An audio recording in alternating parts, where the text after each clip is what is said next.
अस्सलाम वालेकुम। पहले तो सभी को आपको जुमा मुबारक। और आज बहुत खुशी है कि हमारे बीच में हमारे भाई, हमारे साथी सगीर अंसारी उर्फ राजू भाई आज मौजूद है। और बेशक आज हमको ताकत मिली है आने वाले दिनों में जो जंग का हम सामना कर रहे हैं। आज आपको बुलाने की वजह ये थी कि 14 तारीख की सुबह डॉक्टर अजमल खान हॉस्पिटल का एक इफ्तिदा का झूठा इफ्तिदा का एक प्रोग्राम लिया गया। उसके बाद एक आवाम को गुमराह करके कुछ आवाम उधर पेशेंट्स को लेकर गए और आपने देखा था वो वाकया क्या हुआ था। हॉस्पिटल रेडी नहीं था, स्टाफ मौजूद नहीं थे। कल हमारी गुफ्तगू यहाँ के डॉक्टर्स के कुछ जिम्मेदारों के साथ 100-150 डॉक्टर्स के साथ मीटिंग हुई। उसके अंदर इस हल्के के कौसा मुमरा के हल्के के अंदर क्या उनके दिक्कतें हैं, क्या उनके परेशानी है, उस चीज के ऊपर गुफ्तगू हुई।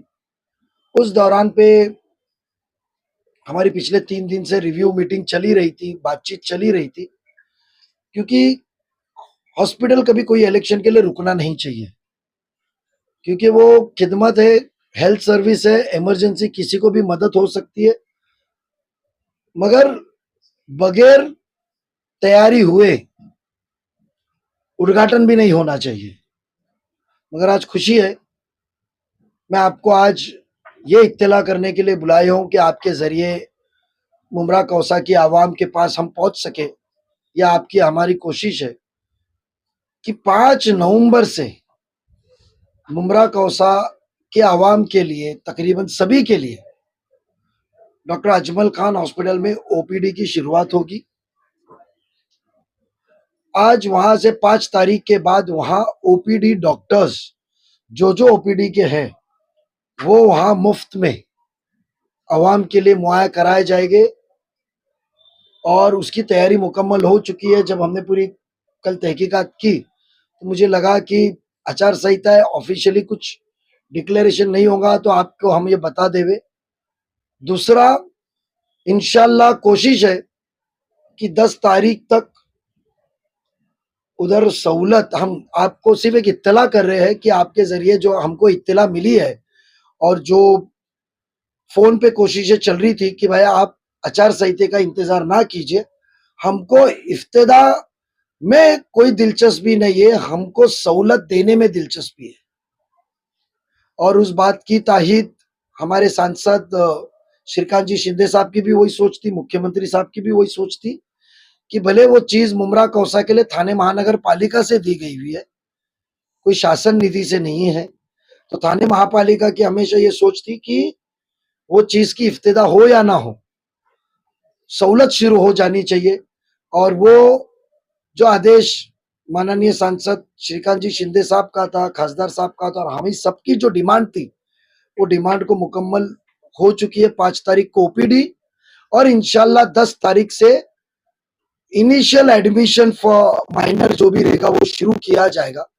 और तकरीबन 20 के बाद 21 से 26 तक ये टारगेट दिया गया है कॉरपोरेशन ने हमको कि हम कोई भी हाल में 26 तारीख तक उसको मुकम्मल सहूलत के लिए मुमरा कौसर के सभी आवामों के लिए मुहैया कराएंगे।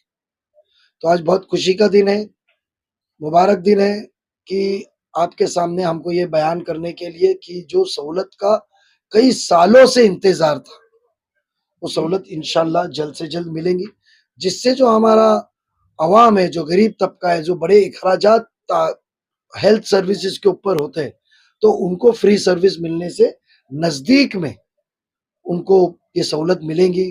कल वो शिवाजी हॉस्पिटल, छत्रपति शिवाजी महाराज हॉस्पिटल जाना पड़ता था, सिविल हॉस्पिटल जाना पड़ता, और दूर होने की वजह से प्राइवेट हॉस्पिटलों में जाना पड़ता था।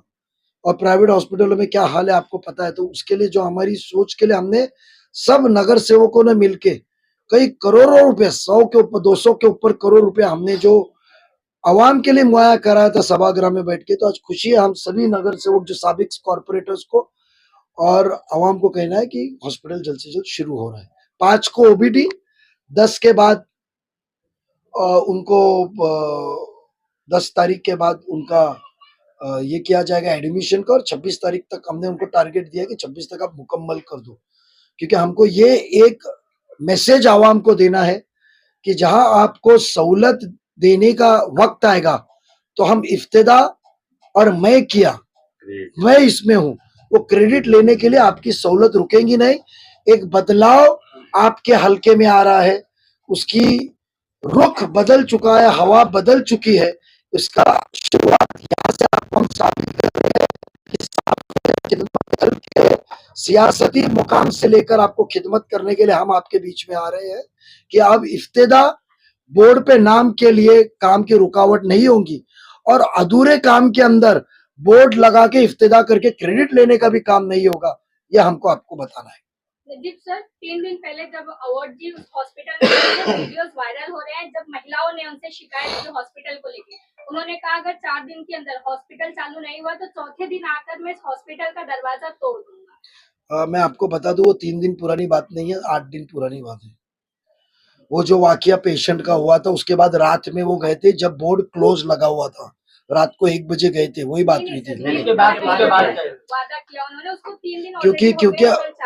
क्योंकि देखो ऐसा है कि वो भी एक आमदार है, उनको भी खबर लगती है कि रिव्यू क्या हो रहा है, कौन कोशिश कर रहा है। तो जब वो हॉस्पिटल 4 दिन बाद इफ्तिदा होने वाला था, तो आपने 14 तारीख को रिबन काट के आवाम को गुमराह क्यों किया? जब वो शुरुआत ही नहीं हुआ था, स्टाफ आए नहीं थे, उसकी निजामत सेटअप नहीं हुई थी। कभी कभी हमारे भी काम थे, हमने 50 करोड़ का जो नया 40 करोड़ का निधि लाया, 5 करोड़ अल्पसंख्यक का लाया, तो वो निधि का हम इफ्तिदा नहीं कर पाए, उसका टेंडर नोटिस निकाल के टेंडर की वर्क ऑर्डर नहीं कर पाए। तो इसका मतलब हमने आवाम को गुमराह करने के लिए इफ्तिदा तो नहीं की कि भाई ये कब्रस्तान मट्टी का दुआ करो, चलो कब्रस्तान की मट्टी डालने का काम हमने लाया है, चलो प्लेग्राउंड बनाने का काम हमने लाया है, तो हमने नहीं किया। नाले का काम का इफ्तिदा नहीं किया, 25 करोड़ रुपए नाले के लिए हमने लाया है, जो उठ सुट बारिश गिरती, हमने इफ्तिदा नहीं किया। तो उन्होंने क्यों किया? जब ये तो कबूल करते ना आमदार साहब कि 14 तारीख को जब इफ्तिदा किया हॉस्पिटल मुकम्मल नहीं था, इसीलिए उन्होंने वक्त दिया। अवार्ड साहब ने वक्त, आमदार साहब ने वक्त कब दिया? 4 दिन का जब उन्होंने वक्त मुहैया कराया, ये तो साबित होता है कि 14 को रेडी नहीं था। तो मेरा सवाल उनसे कि इफ्तिदा क्यों किया, क्यों आपको क्रेडिट की घाई है? हमको तो काम की घाई है। यानी वो हर कामों का श्रेय खुद लेते हैं, ऐसा कहना आप? बेशक, वहां जो हर पैसा आया है उसकी प्रशासकीय एडमिनिस्ट्रेटिव और फाइनेंशियल अप्रूवल, जिसको कहा जाता है प्रशासकीय व वित्तीय मान्यता, ये तो सभागृह ने दी थी। तो सभागृह का हिस्सा वो यहाँ नहीं थे उस वक्त, तो वो क्रेडिट तो कॉर्पोरेशन तय करने वाली थी कब इफ्तिदा होगी, क्या होगी, उसमें आमदार का रोल नहीं रहता है। सभागृह के मैनुअल के हिसाब से इफ्तिदा में वहां के स्थानिक आमदार, स्थानिक खासदार, जितने महापालिका के वो हद के अंदर लिमिट्स में जितने एमएलसीज है, MP member of parliament, Rajya Sabha, उनका नाम लिखा जाता है। बट उसको कौन करेगा, वो प्रशासकीय बात के अंदर जब रहा तो वो आयुक्त तय करता है इसकी इफ्तिदा कब होगी। आयुक्त साहब को पता था कि भाई यह काम मुकम्मल नहीं हुआ है, कुछ दिन मुझे लगने वाले, काम डिले हो गया है रिक्रूटमेंट और बाकी के कुछ मशीनरीज और परमिशंस के लिए, तो उन्होंने इफ्तिदा नहीं की। तो इनका श्रेय लेने की चीज है। और जितने लोग वहां थे, ना वो वहां के हल्के के कॉर्पोरेटर थे, ना कभी वो हॉस्पिटल में आए, उनको आज सवाल करे कि भाई ये क्या सिस्टम में दिया गया है, आप बताइए, चलते चलते सवाल करे ये वीडियो वायरल होने के पहले, तो वो जवाब दे पाएंगे कि पूछ लो आप। भाई कल आपने फॉर्म भरा है, लेकिन इतना छुप छुपाते हुए फॉर्म? मैंने फॉर्म नहीं भरा, मैं फॉर्म 28 तारीख को भरूंगा। इतना याद रखिए, हर उम्मीदवार 4 से 6 फॉर्म भरता है। कल मेरा ड्राफ्ट फॉर्म था, क्योंकि ये टाइम पे फॉर्म नया आया है, इसके अंदर रूल्स और स्पेसिफिकेशन बहुत है। हम कारोबारी लोग हैं, टक्के वाले लोग नहीं है। तो कारोबारी लोगों के बिजनेसेस बहुत होते हैं, और मैं कॉलेज टाइम से बिजनेसमैन हूं, मेरा पैन कार्ड 95 का है। तो बिजनेसमैन होते हैं, कारोबारी लोग होते हैं, तो पता चल जाता है, क्योंकि जिसको शिकस्त की नहीं जाती वो गलत काम में, आपने क्रिकेट खेलते वक्त देते हो ना, बॉलर बॉल डालने के स्टाइल करता है, पीछे से विकेट निकालता है, उसको भी आउट कहा जाता है। तो खबरदारी के लिए हमने कल फॉर्म भरा है। जो हमारे साथ गुमराह कर रहे हैं, मुझे बताइए, एक रात पहले तो मेरा उनका सवाल है कि आपने कहा था कि इलेक्शन तो छोड़, रिजल्ट के बाद में भी मैं वो शख्स का नाम नहीं लूंगा। देखा तो कभी भी कहा जाता है उनका रात का जुमला और सुबह के जुमले में बहुत फर्क होता है। रात में उन्होंने बयान किया कि मैं उनका नाम नहीं लूंगा, तो दूसरे दिन सुबह उन्होंने क्यों चिल्ला चिल्ला के सबको कहा कि नजीब ने फॉर्म भरा। उसकी वजह यह है कि वो आवाम को गुमराह करना चाहते थे। उनके फॉर्म भरने के लिए जो भिवंडी थाना से जो बसेस भर के आई थी, उनको डर था कि मैं हाँ? नासिक टू, हाँ, तो उनको पता चलेगा, दुबई से भी आई थी, उनको पता चलेगा, उनको गुमराह करना था, क्योंकि उनको डर है कि मेरे से ज्यादा तादाद अवाम नजीब की मोहब्बत में, बदलाव की मोहब्बत में ताकत देने के लिए, और जो काम नहीं किए झूठ के खिलाफ सच का लिए अवाम मेरे से ज्यादा तादाद में उतरी, इसके लिए गुमराह करने का स्टाइल है। आपने तो 4 बार कहा है ना मैं नजीब का नाम नहीं लूंगा, तो क्यों कहा ना? किसी ने पूछा नहीं था? नजीब ने फॉर्म भरा, नजीब ने फॉर्म भरा, तो मैंने डमी फॉर्म भरा। उसके ऊपर मेरे को करेक्शंस का लेटर भी निकला, मेरे को करेक्शंस का लेटर भी उन्होंने दिया कि ये खामी है, ये खामी है, क्योंकि नए रूल के हिसाब से मुझे वो ट्रायल लेना था कि भाई क्या सिस्टम है। तो मेरे पास में 4 दिन रहते करेक्शन करने के लिए। आपके पास फॉर्म स्कैन हुए लाए जूना इतना जा रहा है, आपको हर प्रॉपर्टीज, घर, बिजनेस अकाउंट्स सब आपको मिलेगा, तो हर चीज उसके अंदर डालने के लिए आगे पीछे होता है। करेक्शंस का लेटर भी निकला, तो इसके लिए मैंने फॉर्म डाला था कि भाई मैं एक बार फॉर्म सबमिट करूं, और सबमिट करके मुझे पता चले, तो जो मेरा मेन फॉर्म है वो मैं 28 तारीख को भरूंगा।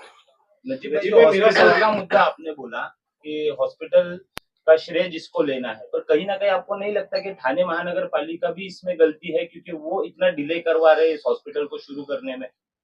बात तो सुनिए ना, थाने महानगर पालिका के जो रुकावट का स्पीड ब्रेकर है ना, मुमरा कौसा के डेवलपमेंट का, वो इंशाल्लाह आवाम 20 तारीख को हटा देंगी। 20 नवंबर को एक बार हटा देंगी, फिर देखना आप कैसी स्पीड में चलेंगे, क्योंकि हमको काम में मतलब है, उद्घाटन में नहीं। नजीब भाई, आपने अस्पताल के मुद्दे पर पत्रकार परिषद का विषय शुरू किया, तो आपने जो कार्यकाल जो कहा है कि मतलब 26 तारीख से, तो क्या ये महानगर पालिका आयुक्त ने या किसी ने आपको लिखित रूप में दिया है कि ओपीडी कब से स्टार्ट होगा, फंक्शन पूरा देखो कब से ऐसा है कि आचार संहिता के अंदर मुझे कॉर्पोरेशन तो दे नहीं सकता है, मगर एक होता है कि जो काम करने वाला बंदा होता है ना, वो आचार संहिता के बगैर भी संपर्क करता है। और आचार संहिता में ये कहीं लिखा नहीं है कि तुम प्रशासन से बात नहीं कर सकते। तो डे टू डे हमारा कांटेक्ट प्रशासन से चल रहा था। रिव्यू, जो मैंने वर्ड यूज किया उसको उर्दू में माफी चाहता हूं मैं, रिव्यू मीटिंग, हम रिव्यू बातचीत चल रही थी, क्या आया, क्या स्टेज पे आया। जो एजेंसी अपॉइंट की गई है, वो एजेंसी के लिए भी हम लोगों ने, एजेंसी के लिए भी हमने रिव्यू लिया, और उसके अंदर ये तय हुआ है। और मेरे ख्याल से इंशाल्लाह 5 तारीख का लेटर मेरी मालूमात के हिसाब से मुझे नहीं मिलेगा, वो एजेंसी को मिलेगा। मेरे ख्याल से आज शाम तक उनको ओपीडी शुरू करने का लेटर इशू हो जाएगा, ऐसा मुझे इत्तला है। कैजुअलिटी कब से शुरू हो रही है? कैजुअलिटी देखो ओपीडी से शिवाजी हॉस्पिटल, सुनिए, मैं इसके लिए आपको कहा कि पहले तो आपका 5 तारीख को ओपीडी शुरू कर रहे हैं, तो 5 तारीख को ओपीडी के बाद में फिर हम 10 तारीख तक एडमिशन शुरू करेंगे। तो एडमिशन विल भी सभी तरीके के होंगे, बट कई पैमाने पे, लिमिट के अंदर करेंगे, क्योंकि ऑर्डर्स देना, रूल फ्रेम करना, इसके अंदर जो टेंडरिंग प्रोसीजर, थोड़े से क्वेरीज, ऑडिट रिपोर्ट, उसके अंदर वो कर नहीं पाया था। और वो एजेंसी को देने के बाद में राजनीतिक दबाव इतना था कि भाई मेरिट्स छोड़ो, मेरे आदमी को ही लो। जैसे क्रिस्टल में कैसी दादागिरी चलती, टेम्पो मेरे नगर सेवक की चलेगी, भले मर्सिडीज का भाव ले, बट चलाएंगा, डालेगा वो फिएट, अंधो पैसा। तो वो हिसाब से हॉस्पिटल में भी दबाव था। तो हो सकता है कॉन्ट्रैक्टर ने सोचा होगा एक बार आचार संहिता हो जाए, ये दबाव निकल जाए और मैं सच्चा और सच काम करूं जिसके लिए मुझे अपॉइंट किया गया। उम्मीद है उससे वही। हमने हॉस्पिटल का मुआयना आपके साथ ही किया था, तो उसी वक्त उसने कहा था कि मेरे रजिस्ट्रेशन पेंडिंग है, मेरा सर्टिफिकेशन पेंडिंग है। क्योंकि जब कोई एमआरआई मशीन डालता है तो एमआरआई के बाद एक अथॉरिटी है, वो अथॉरिटी आके उस चीज का पूरा मुआयना करती है, उसको सर्टिफाई करती है और ऑपरेट। जैसे आप लिफ्ट लगाते हो, तो जब तक लिफ्ट सर्टिफिकेट आता नहीं आप लिफ्ट चालू नहीं कर सकते, गुनाह दाखिल होगा, क्रिमिनल गुनाह है। और आपको एक चीज बताओ, हमने इस चीज के अंदर उस वक्त मुआयना किया था, तो हमने आयुक्त साहब को कहा फोन पे जो कहा, और हमने उनको इत्तला किया और उसने कहा कि इससे आचार संहिता का कोई संबंध नहीं है नजीब भाई, आपने हमको इत्तला किया है। उधर जहां मेन ओपीडी एमआरआई सेंटर है तो उधर उन्होंने कोई भी आप जाइए प्रेयर रूम होता है हर हॉस्पिटल में, एयरपोर्ट्स में भी आ गए ले, हर जगह पे प्रेयर रूम होता है। तो हमने देखा कि वहां प्रेयर रूम का इंतजाम नहीं था। यानी आप सोचिए जो क्रेडिट लेने के लिए निकले हैं उनको इतना भी इत्तला नहीं है कि भाई दवा के साथ साथ दुआ बहुत जरूरी होती है, और जब दुआ की जरूरत है तो दुआ की जगह भी मुहैया करना जरूरी है। हर एक जन जायनमाज लेकर आएगा नहीं उधर, और यहाँ तादाद मुस्लिम तादाद है तो तुमको देखना चाहिए। तो हमने देखा कि हिंदू धर्म के जो सबसे बड़े हैं उनके भगवान श्री गणपति जी की मूर्ति वहां लगा रहे, उन्होंने बताया। तो मैंने जब उनको पूछा कि भाई फिर हम मूर्ति लग रही है, हिंदू धर्म के भी उनको प्रार्थना करने का अधिकार है, तो यहाँ मुस्लिम तादाद आएंगे तो नमाज के लिए कोई प्रेयर रूम बनाए क्या? तो बोला हमें किसी ने कहा नहीं। तो मैंने इमीडिएटली बात किया कि बोला सर आपको प्रेयर रूम भी करना चाहिए, और राइट साइड में उसकी डबल एंट्री है, उधर उन्होंने कहा कि नजीब भाई हम इधर आपको प्रेयर रूम बना के देंगे, जहां जो शख्स पेशेंट का रिश्तेदारी जो है वो खौतीन हो, इंसान हो, वजू का एक छोटा सा खाना, और उधर आके वो नमाज पढ़ सके। तो हमने प्रेयर रूम की भी मिली है। आने वाले दिनों में उसका काम की मंजूरी, अभी वर्क ऑर्डर दे ही नहीं सकते, उसका एक्स्ट्रा काम करना पड़ेगा। तो हमने वहां प्रेयर रूम की भी डिमांड की है। डॉक्टर अजमल खान हॉस्पिटल में नमाज पढ़ने के लिए प्रेयर रूम भी मुहैया कराई जाएगी। सर आज जिशान सिद्दीकी ने आपके पार्टी में प्रवेश किया। बाबा सिद्दीकी हमारी ने पार्टी में प्रवेश किया। भर सभा में कहा था कि मैं नजीमुल्लाह को देख के राष्ट्रवादी में आया हूँ, उनके बेटे को उम्मीदवारी भी जाहिर की गई है। किस तरीके से शुभकामना देना चाहोगे? मेरा एक भाई था मेरा, वो अल्लाह उसे जन्नत नसीब फरमाए। बट जीशान के साथ हम लोग है, भाई था, 25 साल बच्चे के जैसा उसने मुझे रखा था बाबा भाई ने। जो भी अल्लाह की मर्जी, उसको साथ देंगे, जिताएंगे इंशाल्लाह। नजीब आपने कहा कि खिदमत खल शुरुआती के आपके जुमले से खिदमत खल, तो खिदमत खल करने के लिए आपको इतनी देर लगी, इतने साल मुमरा का विकास स्लो रहा, यहाँ फुटपाथ नहीं है, ट्रैफिक सिग्नल नहीं है, और बहुत सारी ऐसी चीजें जिनको आपने भी पिछले कई दिनों से आप बोले जा रहे हो। इतने साल से आपको दिख रहा है कैमरा डेवलपमेंट, आपने इतने साल आपको लगता है आज मैंने ना इलेक्ट्रॉनिक मीडिया को बुलाया हूँ।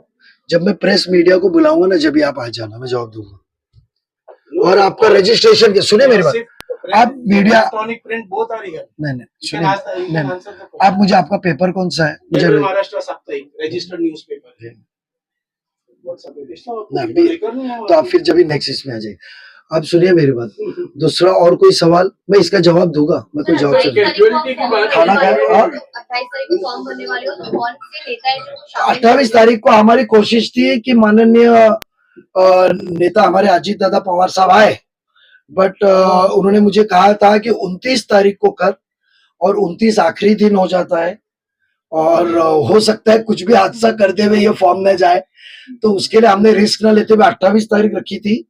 तो सुनील जी तटकरे साहब आएंगे, कुछ विधायकों ने कहा है कि हम आते हैं, और खासदार यहाँ के जो सांसद है हमारे खासदार साहब है श्रीकांत जी शिंदे साहब आएंगे, और दिगर सब पार्टी के लोग इधर आएंगे।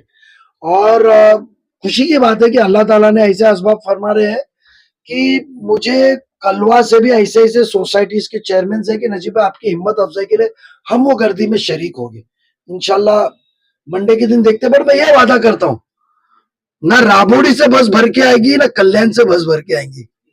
बस रहेगी, गाड़ी रहेगी तो सिर्फ कलवा मुमरा के आवाम की रहेगी, शील से भी नहीं लाएंगे हम।